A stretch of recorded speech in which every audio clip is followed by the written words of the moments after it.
Pada tanggal 22 November 1963 silam, tepat pada pukul 12.30 waktu setempat, terjadi pembunuhan yang menewaskan Presiden Amerika yang ke-35 yaitu John F. Kennedy dengan cara ditembak. Kennedy dinyatakan meninggal dunia 30 menit kemudian di rumah sakit kota Dallas, Amerika Serikat. Peace. Amen.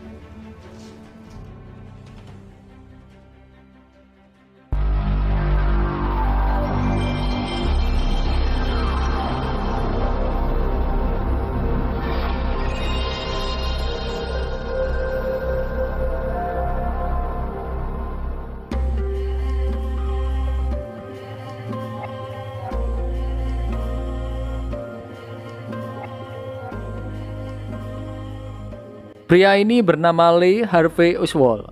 Ia adalah mantan anggota marinir Amerika yang kini berada di Moskow, Rusia. Pada saat itu ia menemui kedubes Amerika untuk melepaskan kewarganegaraan Amerikanya. Bukan tanpa alasan. Hal itu ia lakukan karena Lee merasa paham kapitalis yang dianut Amerika tidak sejalan dengan ideologi yang ia miliki. Di depan Bapak Kedubes ia mengaku sebagai penganut ajaran Marxis dan telah mempelajari kedua ideologi tersebut. Mendengar hal itu, Bapak Dubes merasa keputusan Lee adalah tindakan yang gegabah. Ia menganggap Lee belum tahu kehidupan di Rusia yang sebenarnya jika ingin pindah ke warganegaraan. Namun Lee menjawab bahwa Soviet akan menjamin keamanan dirinya. Ia adalah orang penting bagi mereka. Tapi dengan bijaknya, Pak Dubes berkata bahwa Lee boleh saja kembali membawa paspornya dan ia bisa menarik ucapannya sewaktu Lee berubah pikiran. Namun Lee tidak menghiraukan dan langsung pergi meninggalkannya.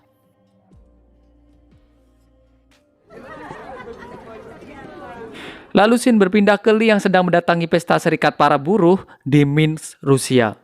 Lee mencoba membaur dengan para tamu yang ada di sana. Namun tiba-tiba, pandangannya teralihkan dengan sosok gadis cantik yang bernama Marina. Lee memberanikan diri dengan mengajak dansa Marina.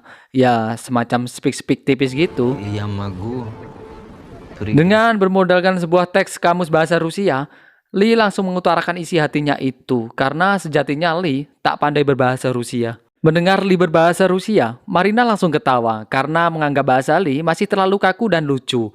Namun justru di situ, Marina bersedia berdasar dengan Lee sembari berkenalan satu sama lain.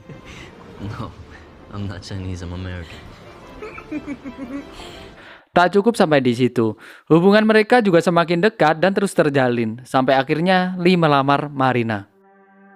Lalu berpindah di Amerika Serikat, John F. Kennedy yang baru beberapa bulan dilantik menjadi Presiden Amerika harus dihadapkan dengan situasi politik yang memanas di Kuba, yang dimana Amerika mensponsori sebuah gerakan yang dinamai invasi Teluk Babi untuk menggulingkan pemerintahan anti-Castro yang didukung Uni Soviet.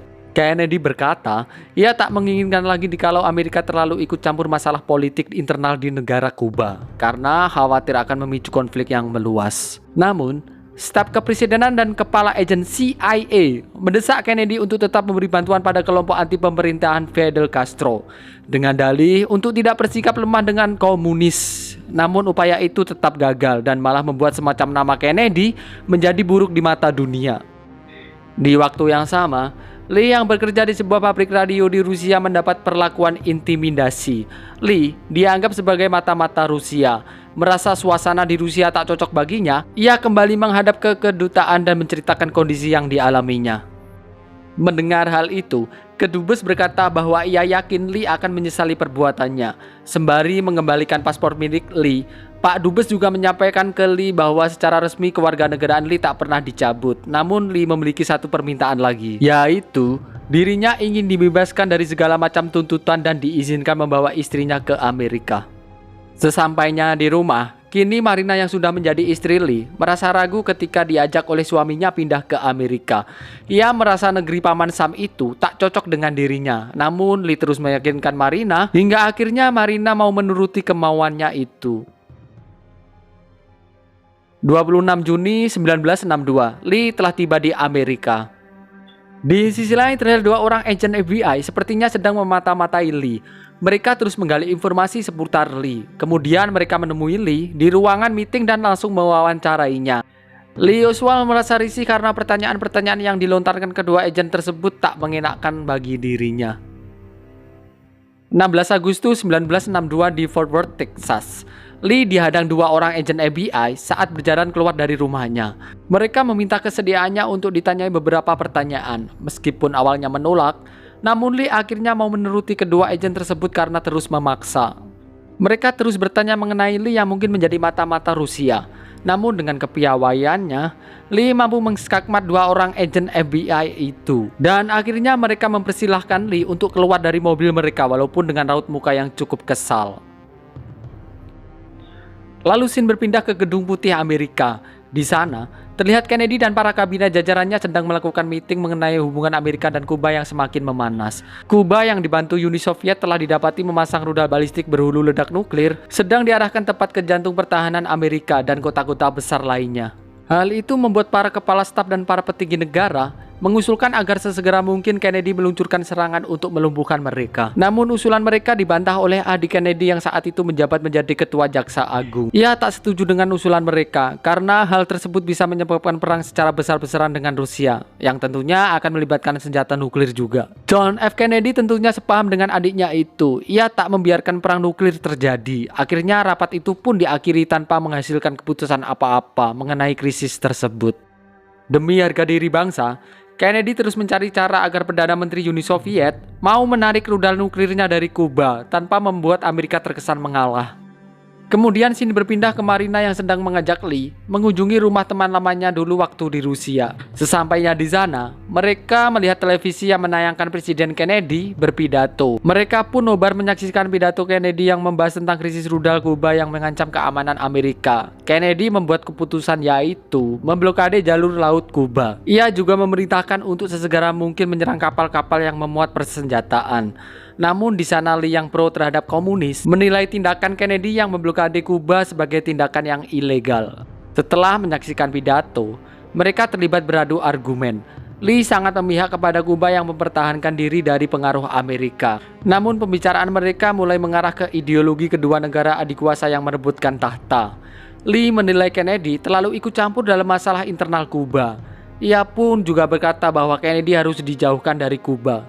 Mendengar hal itu, temannya Marina kemudian mencandai Lee mengenai apa saja yang bisa ia lakukan. Namun Lee menanggapi dengan serius. Lee berkata ia akan membuktikan ucapannya itu. Singkat ceritanya, ketegangan akhirnya mereda setelah terjadi sebuah kesepakatan antara Amerika dan Uni Soviet untuk tidak saling menyerang tanpa adanya provokasi secara langsung. Hingga akhirnya Perdana Menteri memutuskan untuk menarik semua rudalnya dari Kuba. Di sisi lain, Lee memesan sebuah senapan berjenis Italian Carbine yang dikirim melalui pos. Sesampainya di rumah, Lee meminta Marina untuk memfotonya sembari memegang senjata, yang katanya foto itu akan diperlihatkan untuk anaknya kelak dewasa nanti. Kemudian sebuah tokoh yang terkenal rasis, yaitu Jenderal Walker, berpidato meminta agar Amerika sesegera mungkin menginvasi Kuba demi upaya membasmi kaum komunisme. Hal itu membuat Lee yang pro-komunis semakin marah. Terlebih lagi ia mengetahui rumah jenderal tersebut. Ia secara diam-diam langsung melakukan pengintaian ke rumah sang jenderal. Ia yakin akan dikenang sebagai pahlawan jika berhasil melenyapkan Walker sebagai biang masalah. Esoknya ia berangkat lagi menuju rumah Walker dengan membawa senjatanya. Sampai pada malam harinya, Lee sudah di depan kediaman Jenderal Walker. Tampak di sana, Jenderal Walker sedang duduk di sebuah kursi. Lee yang sudah siap membidik bersiap untuk menarik pelatuk senapannya. Lalu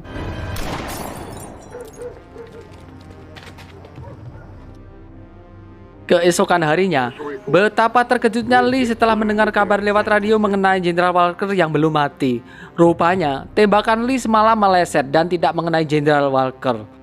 Lee semakin emosi ketika mendengar keterangan saksi mata yang katanya melihat 2 orang yang mencurigakan sebagai pelaku upaya pembunuhan. Kemudian Lee langsung membakar foto-foto rumah Jenderal Walker untuk meluapkan emosinya.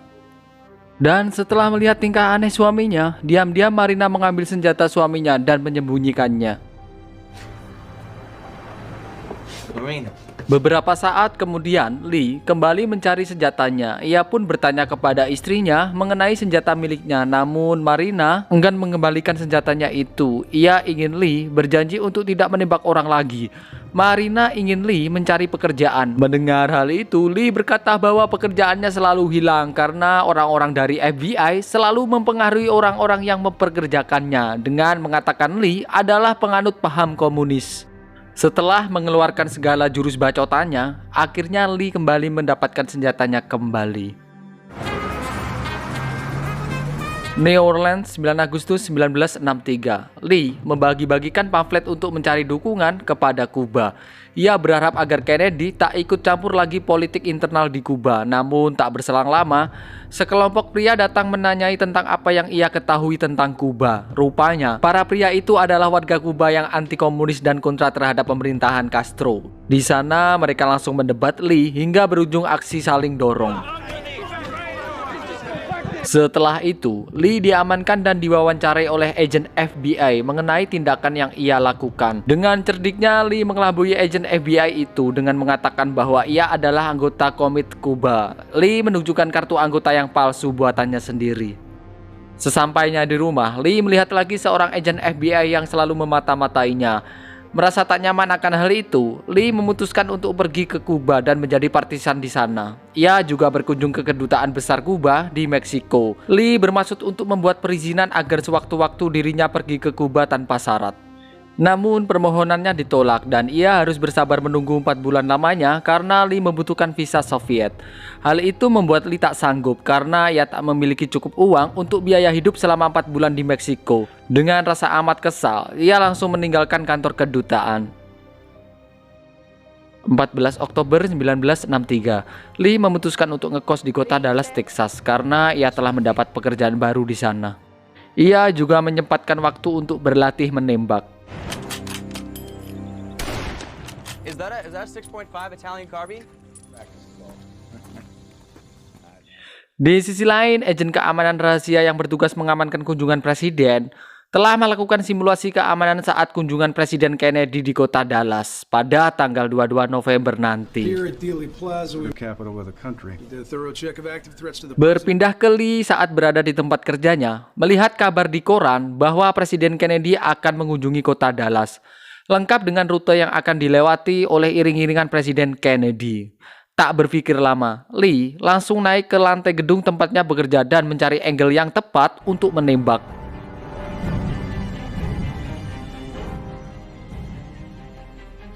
Esoknya, pada tanggal 22 November 1963, Lee sengaja bangun lebih pagi untuk menyiapkan segala sesuatunya dengan baik. Dengan membawa senjata yang disembunyikan dalam kantong, Lee berangkat menuju tempat kerjanya bersama mobil rekannya. Namun ketika ditanya oleh rekan kerjanya mengenai barang apa yang dibawanya, Lee hanya menjawab kalau benda itu hanyalah gantungan korden. Di sisi lain, rombongan presiden telah tiba di Dallas pada pukul 11.40. Para penduduk kota di sana ikut serta turun ke jalan menyambut kedatangan rombongan Presiden Kennedy. Melihat gedung tempat kerjanya yang kosong, sesegera mungkin Lee menyiapkan senapannya. Lalu tak berselang lama, para rombongan presiden bersama Jacqueline Kennedy sang ibu negara pun sudah mulai melintas. Para penduduk kota menyambutnya dengan sangat histeris. Tak membuang waktu, Lee langsung mengarahkan senapannya ke arah Presiden Kennedy. Lalu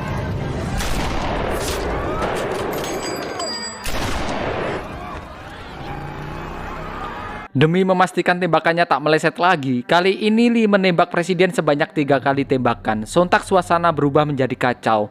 Sesegera mungkin Lee meninggalkan senapannya untuk kabur melarikan diri. Namun melihat seorang polisi berada di bawah tangga menuju ke arahnya. Dengan cepat Lee langsung berbalik arah. Ia juga kepergok oleh petugas. Namun kali ini Lee berhasil lolos karena ada salah satu rekannya yang mengatakan ke petugas bahwa Lee adalah salah satu pegawai di tempat itu. Akhirnya, Lee berhasil lolos dari gedung tersebut dengan aman. Seorang penduduk lalu bersaksi melihat ciri-ciri penembak di atas gedung, yaitu pria berkulit putih. Namun mereka masih belum menyadari bahwa Lee baru saja keluar dari gedung tersebut. Di sisi lain, Presiden Kennedy sudah tak dapat diselamatkan lagi. Ia dipanggil Tuhan Yang Maha Kuasa saat dilarikan ke rumah sakit. Lee yang melanjutkan pelarian, bergegas menumpang bus lalu berpindah ke taksi untuk pergi ke tempat yang belum ia ketahui. Namun rupanya berita penembakan Kennedy telah menyebar dengan cepat. Dianggap mempunyai ciri-ciri yang sama disebutkan oleh saksi. Seorang polisi yang berpatroli mendapati Lee berjalan dan menghentikannya. Polisi itu pun memanggil Lee dan meminta untuk menunjukkan kedua tangannya. Di sini Lee berusaha untuk tetap tenang dan menuruti perintah polisi tersebut. Tak disangka, polisi itu mulai mencurigai Lee dan memintanya untuk melakukan lagi. Karena merasa terpojok, Lee langsung menembak polisi itu. Di sisi lain, seorang penduduk yang melihat aksi Lee sedang menembak polisi langsung menolongnya dan melaporkan kejadian itu ke petugas yang lain. Pelarian Lee berakhir saat ia menerobos masuk ke dalam bioskop untuk berpura-pura menjadi pengunjung. Petugas kepolisian masuk menyisir seluruh ruangan bioskop. Saat polisi mendekatinya, Lee langsung mengeluarkan senjata dan ingin menembaknya, tapi Lee dibawa ke kantor polisi dan diinterogasi mengenai penembakan Presiden Kennedy. Namun di sini, Lee masih tak mau mengakuinya. Para agen FBI lalu mendatangi Marina, istri Lee, dan agen FBI semakin yakin jikalau Lee menjadi tersangka setelah mereka memeriksa senapan Lee yang tersimpan di gudang ternyata tidak ada. Setelah itu, petugas memutuskan untuk memindahkan Lee ke penjara kota. Di hadapan media, Lee masih tetap tak mau mengakui perbuatannya itu dan berkata, "Aku telah dikambing hitamkan." Namun tiba-tiba,